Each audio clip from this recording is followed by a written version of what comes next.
Welcome back to Broke to Woke Season 5. In this first episode, you're going to hear what J. Money Newsom has been up to over the last year and how him and Svetlana deal with their rage and disappointment. Stay tuned.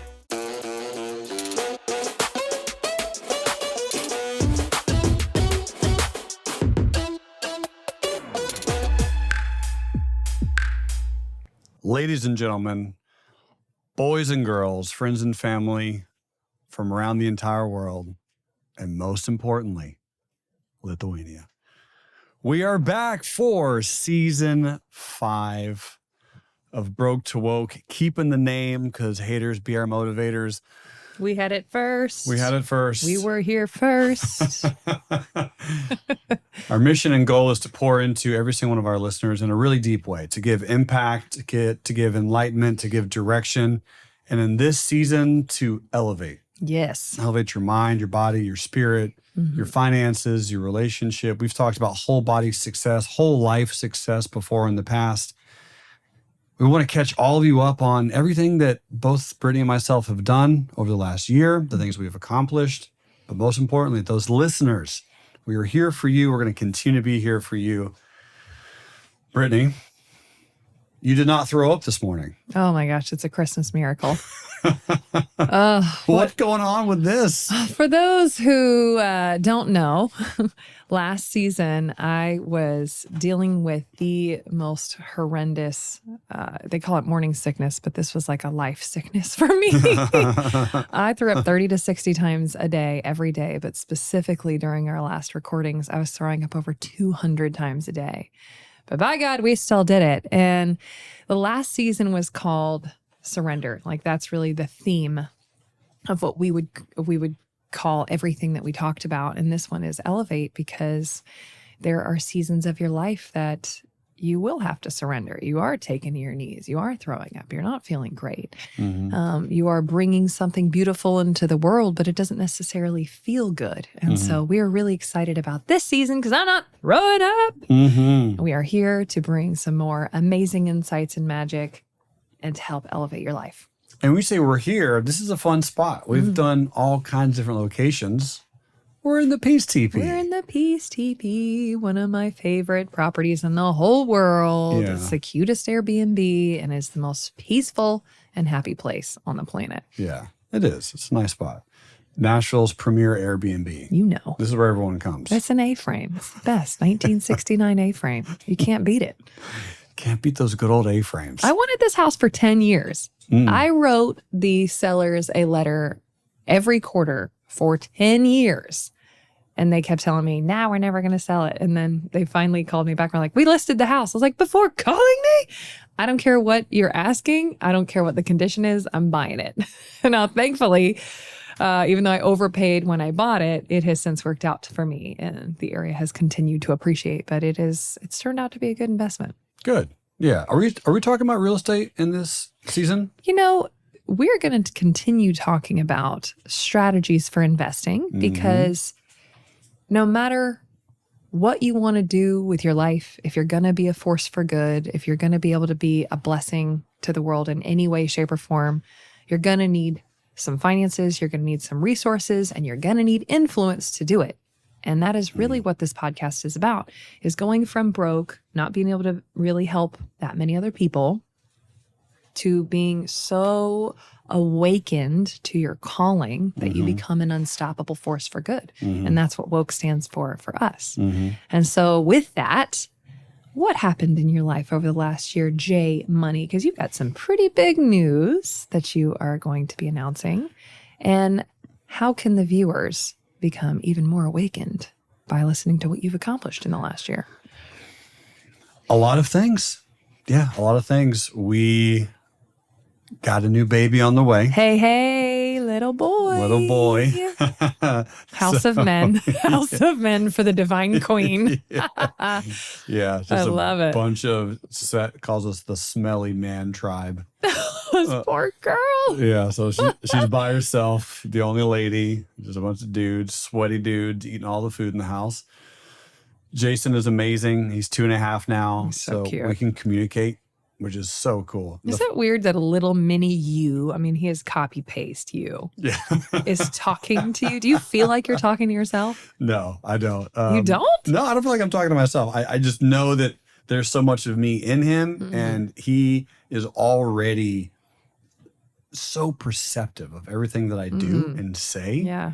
And it's the cutest thing in the world. When I'll go do push-ups or something, he'll come next to me and try to do a push-up. Oh my gosh. And it's the best. Do you lose your mind? Yes. When I bear crawl, when I go running, he does everything I do. Svet will say like, hey, go show daddy what daddy looks like. And then he'll run and find a pull-up bar, which is like a closet. Yeah, it's in our closet. Are you kidding me? He'll hang. It's the cutest thing. I can't. So I love spending time with him, and I'm very, very happy that I can communicate with him. That was one of my biggest frustrations, 0 to 9 months, was when he was so upset. I didn't know what he was upset about. Yeah. I couldn't find out.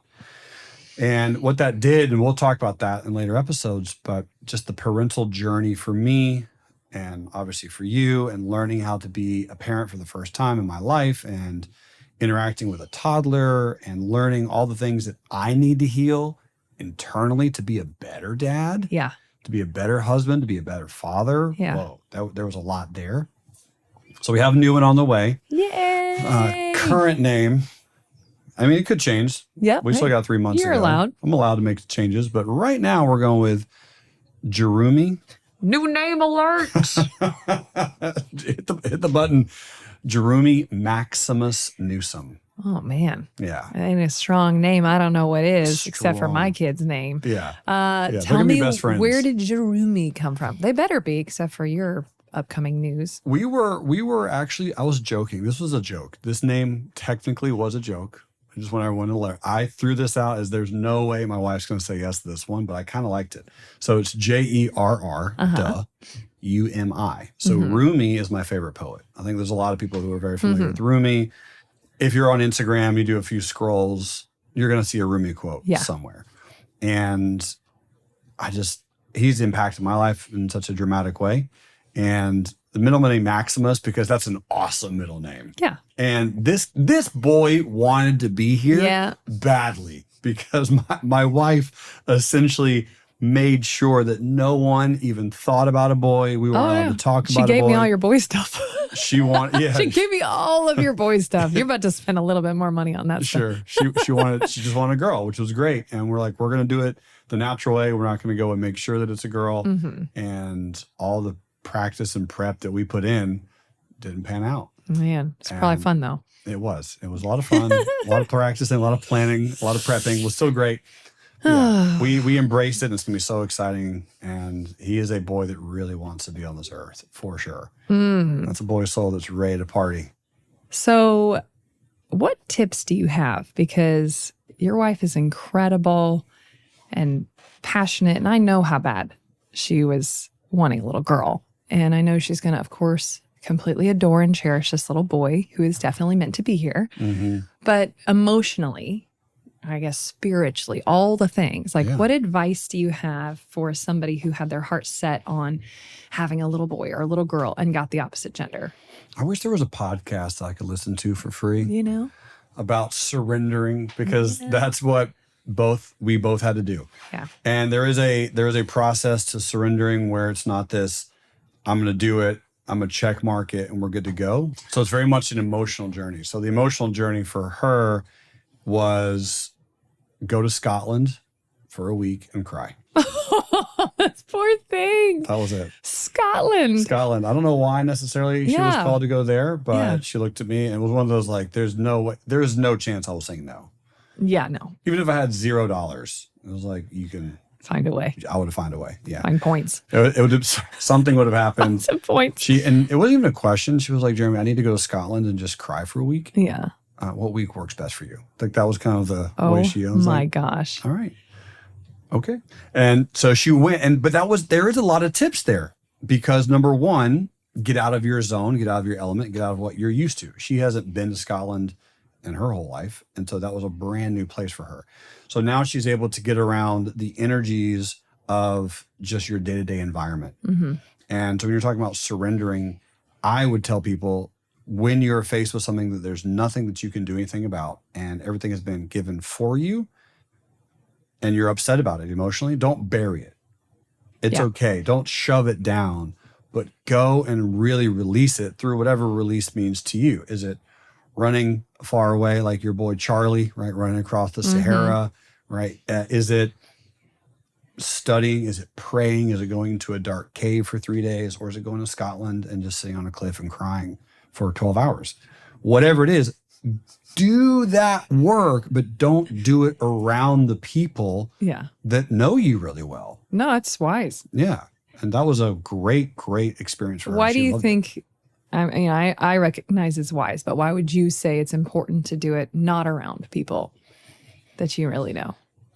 Because you don't, I think in a way, if someone sees you that level of vulnerable, then it kind of changes their perception of who you are maybe, and they start to see you as a real person, and then they can know how to like poke you, and they can almost use that against you in a way. And I wouldn't say that everyone's going to do that. Well, they can misconstrue it. But it's almost like they could see her crying as a lack of trust.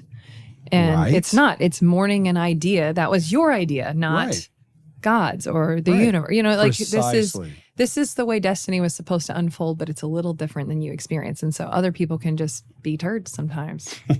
And I am very big on that. I am huge on vulnerability in a safe environment. And so I think the wisest thing and the best thing for her body, for your family, for those dreams is understanding that if trauma stays trapped in the body, it can create a whole heap of dysfunction. And so the fact that I always tell people, put in the tears, like clock the tears. You can't just get through a divorce. You can't just get through great disappointment or heartbreak by shoving it down.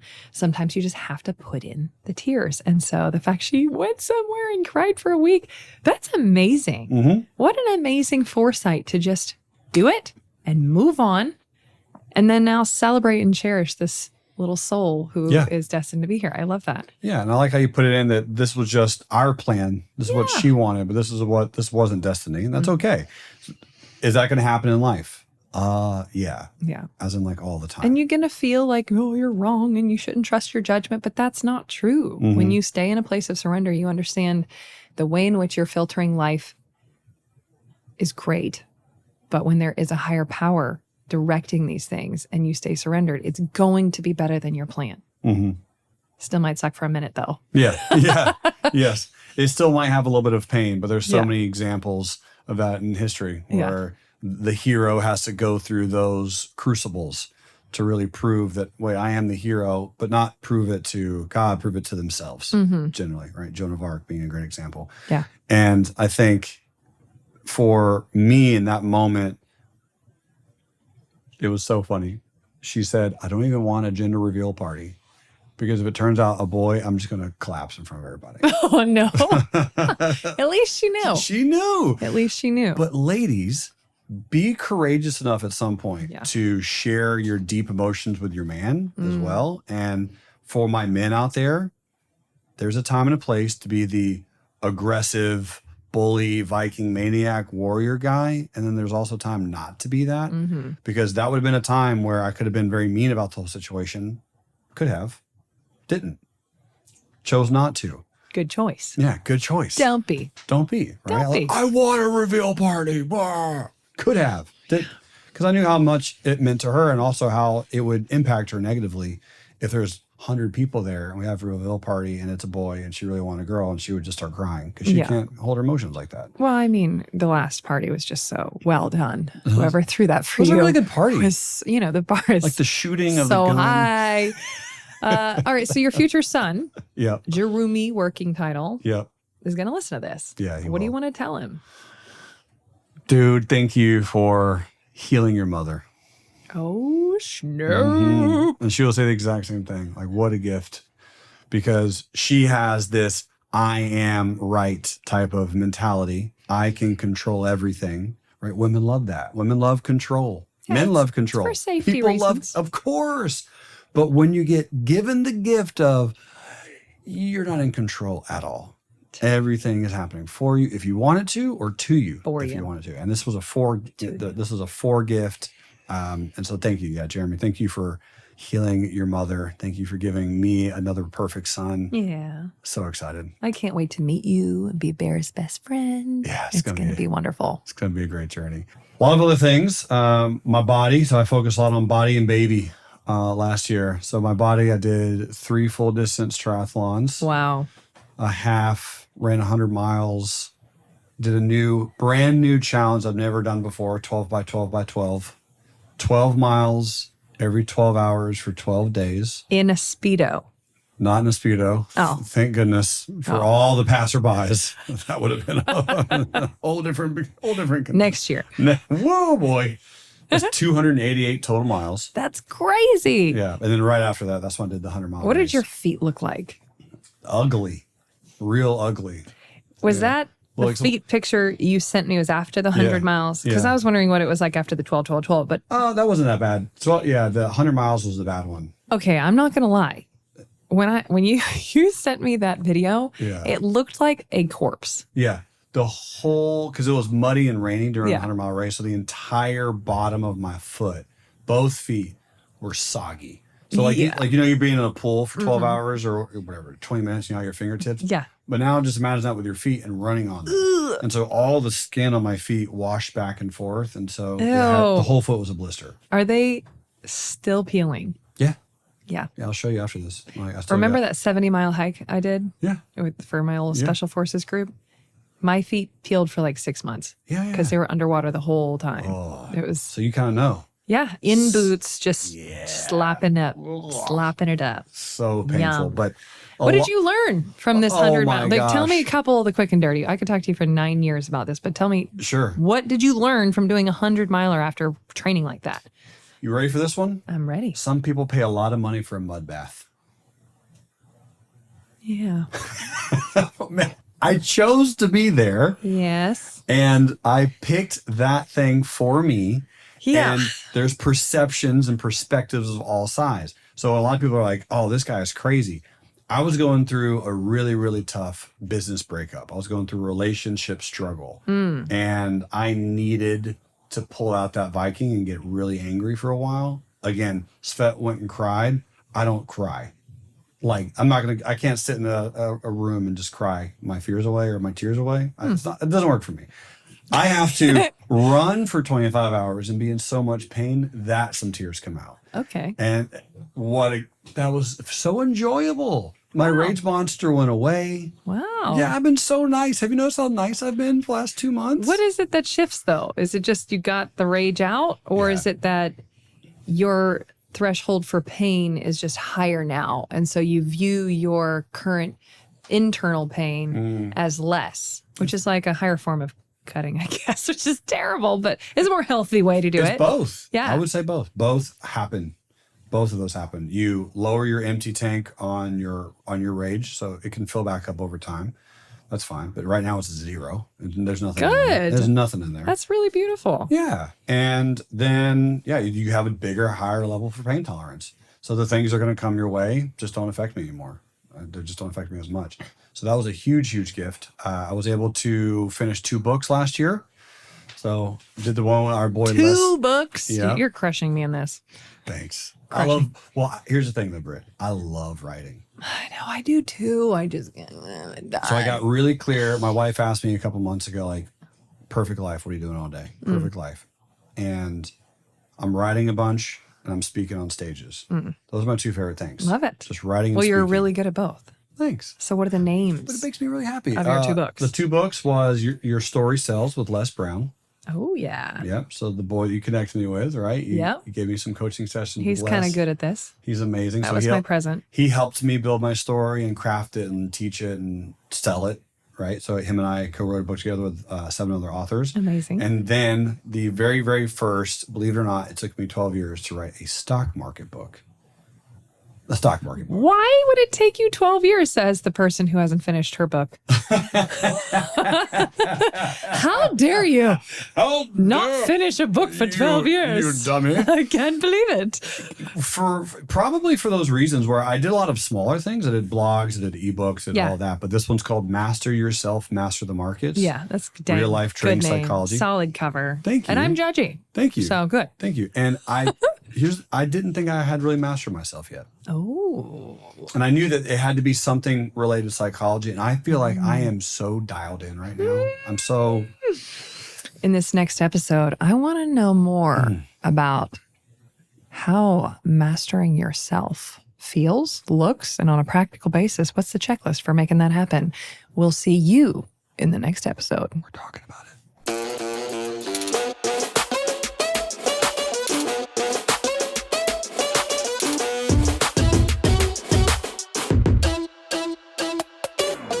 Heal the heroes. It is something that both myself and Britney are eternally grateful for and extremely passionate about, because we know the ultimate prize that lays at the end of these veterans who become truly healed as they transcend into their calling and they create so much purpose.